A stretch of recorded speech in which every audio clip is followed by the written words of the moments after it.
নাঙল চোৰক ধৰ ধৰ ধৰ ধৰ নাঙল চোৰক ধৰ ধৰ ধৰ ধৰ নাঙল চোৰক ধৰ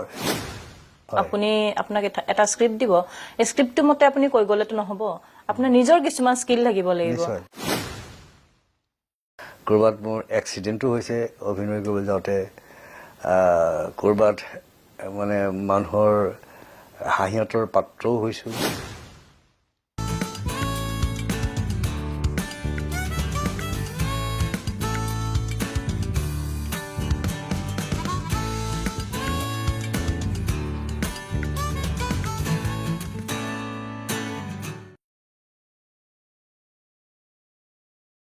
হয় এই যে এক্টিং বিলাক কৰে যিবিলাক স্বতঃস্ফূৰ্তভাৱেতো আপোনাৰ কিছুমান বস্তু ওলাব লাগিব আপুনি আপোনাক এটা স্ক্ৰিপ্ট দিব এই স্ক্ৰিপ্টটো মতে আপুনি কৈ গলেতো নহব আপোনাৰ নিজৰ কিছুমান স্কিল লাগিব লাগিব সেই বস্তুখিনি কেনেকে সেইটো হৈছে কি ইম্প্ৰভাইজ বুলি কয় মই এটা কেৰেক্টাৰ মোক সংলাপখিনি দিছে মই সংলাপখিনি চালো যে সংলাপখিনি মোৰ ভাল লগা নাই অলপ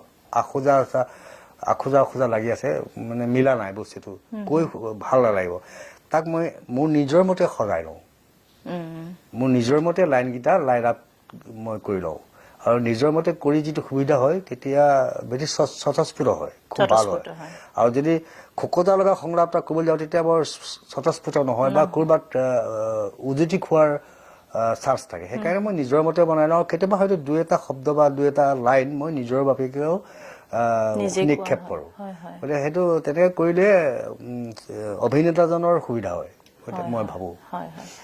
এতিয়া আজি যিটো আমাৰ ছবি জগতখনৰ বিষয়ে আপুনি কেনে ধাৰণা কৰে বাৰু বৰ্তমান অসমীয়া ছবি জগতত বহুত নতুন নতুন নৱপ্ৰজন্মৰ দক্ষ পৰিচালকৰ সৃষ্টি হৈছে নিউ জেনেৰেশ্যনৰ বহু ল'ৰাই এতিয়া খুব সুন্দৰ কাম কৰি আছে আৰু সেই সুন্দৰ কাম কৰাৰ বিনিময়ত তেওঁলোকে ৰাষ্ট্ৰীয় আৰু আন্তঃৰাষ্ট্ৰীয় প্ৰেক্ষাপটত জিলিকিবলৈ সক্ষম হৈছে এইটো বৰ গৌৰৱৰ কথা আৰু বহুত অভিনয় শিল্পীৰো সৃষ্টি হৈছে ভাল ভাল অভিনয় শিল্পী আত্মপ্ৰকাশ কৰিছে বৰ্তমান অসমৰ চলচ্চিত্ৰ জগতেই হওক বা ধাৰাবাহিকতে হওক ভাল ভাল শিল্পীৰ আৱিৰ্ভাৱ হৈছে কিন্তু এটা ডাঙৰ প্ৰশ্নবোধক যে অকল অভিনয় কৰিয়েই জানো এজন অভিনয় শিল্পীয়ে পৰিয়াল চলাব পাৰিব বা নিজক চলাব পাৰিব নিজে জীয়াই থাকিব পাৰিব মই অভিনয় ক্ষেত্ৰখনৰ মাধ্যম অকল কেমেৰাৰ মাধ্যমটোৰ কথাহে কৈছোঁ দেই কেমেৰাৰ মাধ্যমত অভিনয় কৰি অসমত চলি থকাটো অত্যন্ত দুৰ্বিষহ কাম আৰু ই সম্ভৱ কেতিয়াও হ'ব নোৱাৰে যাৰ ক্ষেত্ৰত মই প্ৰমাণ পাইছোঁ কোনেও অভিনয় কৰি অসম তথা গুৱাহাটীত থাকিব নোৱাৰে যদি তাৰ এক্সট্ৰা বিজনেছ নাথাকে বা এক্সট্ৰা চাকৰি নাথাকে তেতিয়া কিন্তু অকল অভিনয় কৰিয়েই জীৱনত জীয়াই থকাটো সম্ভৱপৰ নহয় কিন্তু আমাৰ অভিনয় ক্ষেত্ৰত আৰু এটা মাধ্যম আছে যিটো মাধ্যমে অভিনয় শিল্পীবিলাকক কিন্তু যথেষ্টভাৱে অৰ্থনৈতিক ক্ষেত্ৰত যথেষ্টভাৱে মানে সকাহ দিছে সেই মাধ্যমটো হৈছে ভ্ৰাম্যমাণ থিয়েটাৰ যি দুই এক পইচা দিছে অভিনয় শিল্পীসকলক একমাত্ৰ ভ্ৰাম্যমাণ থিয়েটাৰেহে দুই পইচা দিব পাৰিছে বা ভ্ৰাম্যমাণ থিয়েটাৰত অভিনয় কৰিহে দুই এগৰাকী অভিনয় শিল্পীয়ে বৰ্তমান সচ্ছল অৱস্থাত সচ্ছল হৈছে অকল মই ভাবোঁ যে কেমেৰাত অভিনয় কৰি চলাটো অসম্ভৱ আপুনি কেতিয়াবা ভ্ৰাম্যমাণত গৈছিল মই 14 বছৰ থাকিলোঁ বিয়াৰ আগত থাকিলোঁ মই 5 বছৰ আৰু বিয়াৰ পিছত থাকিলোঁ মই 9 বছৰ কিন্তু মই কণ্টিনিউৱাছ নাথাকোঁ মানে কেতিয়াবা খুব জোৰ কৰি লৈ যায় 4 বছৰ মূৰত কোনোবা পাৰ্টি আহি খুব জোৰ কৰে পইচা যি লাগে তাকে দিবলৈ কয় তেনেকৈ গুচি যোৱা হয় আকৌ নাযাওঁ মানে মই ভ্ৰাম্যমাণত থাকিম বুলি থিয়েটাৰবিলাকৰ প্ৰযোজকক মই ফোন কৰি নাথাকোঁ বা মই তেনেকৈ মানুহকো লগাই নাথাকোঁ যে অমুকখন থিয়েটাৰ ঠিক কৰি দে মই সেইটো কেতিয়াও নকৰোঁ মোৰ জীৱনত যদি মোৰ কপালত আছে সেইদিন আহিব প্ৰযোজক নিজে নিজে দুৱাৰমুখত মোৰ দুৱাৰলৈ যদি উপস্থিত হ'বহি সেইকাৰণে মই কেতিয়াও কণ্টিনিউৱাছ থকা নাছিলোঁ কিন্তু কণ্টিনিউৱাছ নাথাকিলেও আজিৰ বয়সলৈকে মই ভ্ৰাম্যমাণত অগা পিছাকৈ এৰা ধৰাকৈ মই 14 বছৰ ভ্ৰাম্যমাণৰ সোৱাদ ল'লোঁ গতিকে আৰু এটি কথা যিখিনি কষ্ট আপোনালোকে কৰিছে এখন ছবি প্ৰস্তুত কৰাৰ সময়ত যথেষ্ট কষ্ট হয় শিল্পীখিনিৰ কলা কুশলীখিনিৰ হয় তাৰোপৰি যিখিনি কেমেৰাৰ পিছফালে মানুহ থাকে তেখেতসকলৰো হয় এই কষ্টখিনিৰ মাজত আপোনাৰ কেতিয়াবা এনেকুৱা অভিজ্ঞতা আছেনে যে খুব বেয়া ধৰণৰ বা অত্যন্ত হাঁহি উঠা বা অত্যন্ত ভাল ধৰণৰ তেনেকুৱা অভিজ্ঞতা কিবা এটা শ্বেয়াৰ কৰিব বিচাৰিব নেকি অভিনয় ক্ষেত্ৰখনত বহুত ৰসাল ৰসাল ঘটনা ৰসাল ঘটনাই শুনো আমি মোৰ ওপৰি পাৰ হৈ গৈছে বহুত ৰসাল ঘটনা ক'ৰবাত মোৰ এক্সিডেণ্টো হৈছে অভিনয় কৰিবলৈ যাওঁতে ক'ৰবাত মানে মানুহৰ হাঁহিয়তৰ পাত্ৰও হৈছোঁ তেনেকুৱা কিবা বিশেষ ঘটনা হাঁহিয়তৰ পাত্ৰ মানে মই যেতিয়া হলধৰ ছবিখনৰ কাৰণে দিল্লীৰ আন্তঃৰাষ্ট্ৰীয় চলচ্চিত্ৰ মহোৎসৱলৈ গৈছিলোঁ তাত মোক এটা বিশেষভাৱে সেই আৰম্ভণি অনুষ্ঠানটোত মোক বিশেষভাৱে সন্মান জনাইছিলে আৰু মোক ইয়াৰ পৰা লৈ গৈছিলে তেওঁলোকে যেতিয়া মোৰ লগত গৈছিলে প্ৰযোজক পৰিচালক আৰু মই আৰু আমাৰ ছবিখনৰ এগৰাকী অভিনেত্ৰী পাকিজা বেগম তেওঁলোক আমাৰ চাৰিজনকে আমাক বিশেষভাৱে সন্মান জনাইছিলে মঞ্চত ফুলৰ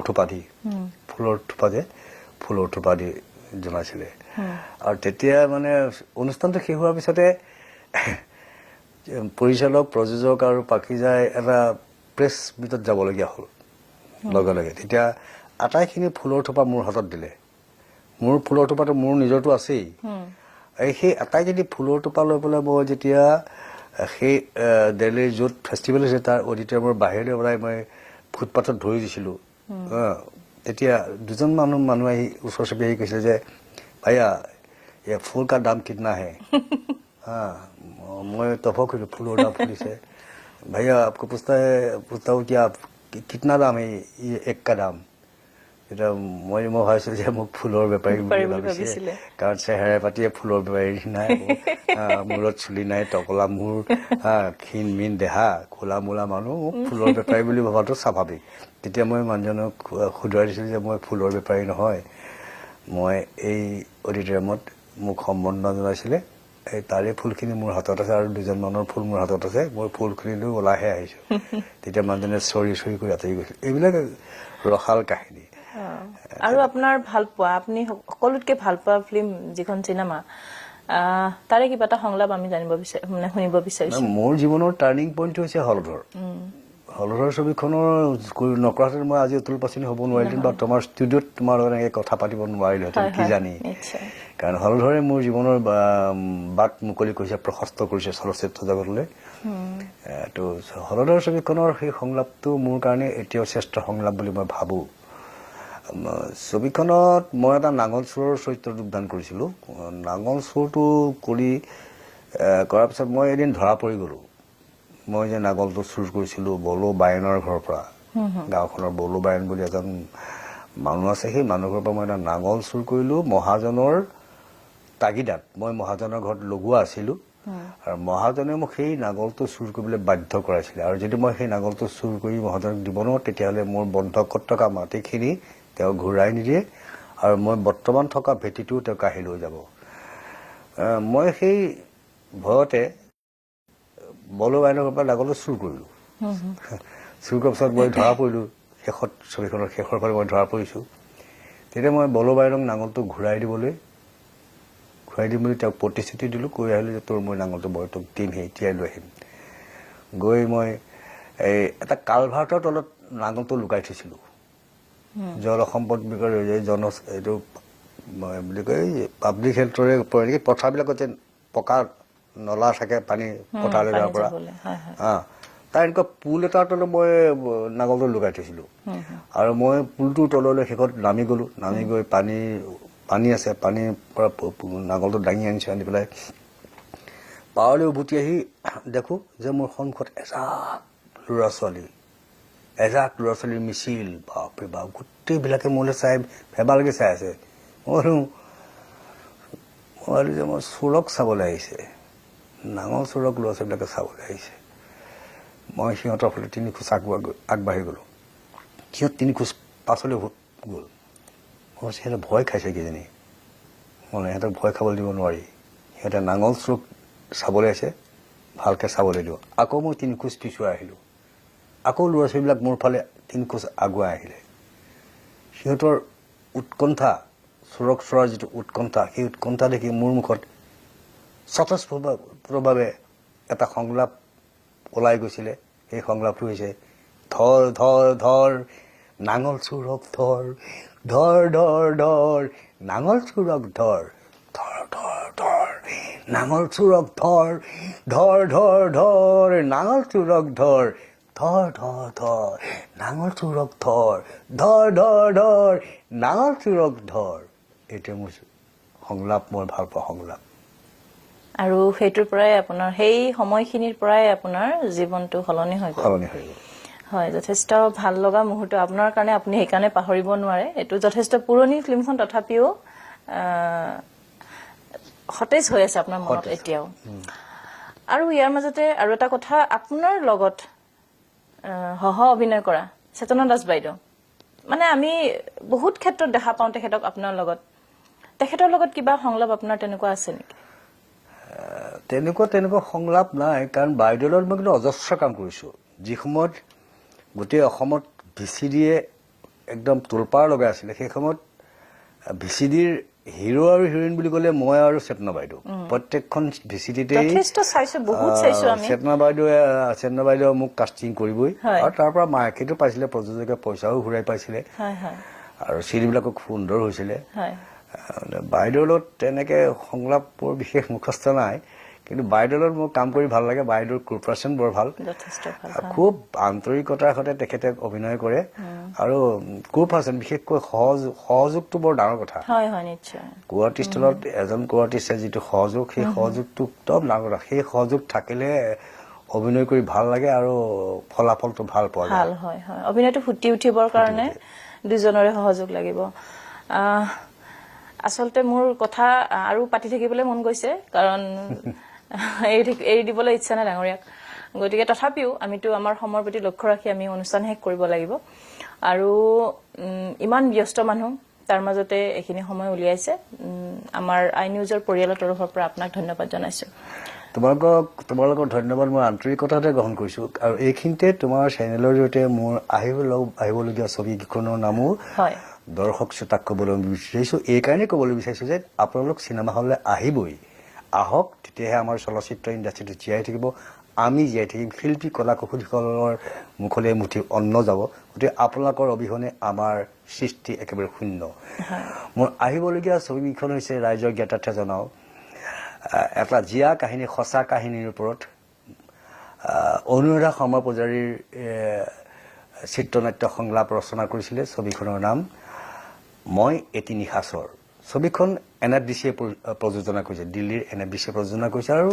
পৰিচালক বিদ্যুৎ কটকীয়ে খুব নিখুঁত পৰিচালনাৰে ছবিখন নিতুল কৰি উলিয়াইছে আকৌ এখন ৰসাল ছবি এটা জীয়া কাহিনী সঁচা কাহিনীৰ ভিত্তিত নিৰ্মিত ছবিখন হৈছে মই এটি নিশাচৰ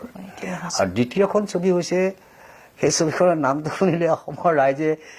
সবেই হাঁহি উঠিব সবৰে মুখত প্ৰায় ওলাই থকা নিগৰি থকা এটা বাক্য এটা লাইন হয়তো তুমিও শুনিছা চাগে এই লাইনটো কেতিয়াবা আমি কওঁ কেছটো নগেন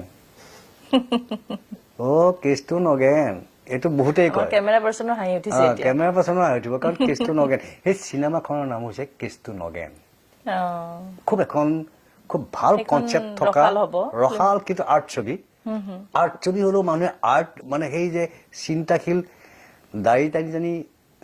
চিন্তা কৰি থকা ছবি নহয় মানুহে হাঁহি হাঁহি হলৰ পৰা ওলাই যাব তাৰ কিন্তু কনচেপ্টটো ইমান ষ্ট্ৰং ইমান শক্তিশালী মানুহে মানে এক চিকুটো মানে চকু ইফাল সিফাল কৰিব নোৱাৰিব ইমান ধুনীয়া এখন ছবি হৈছে কেছটো নগেন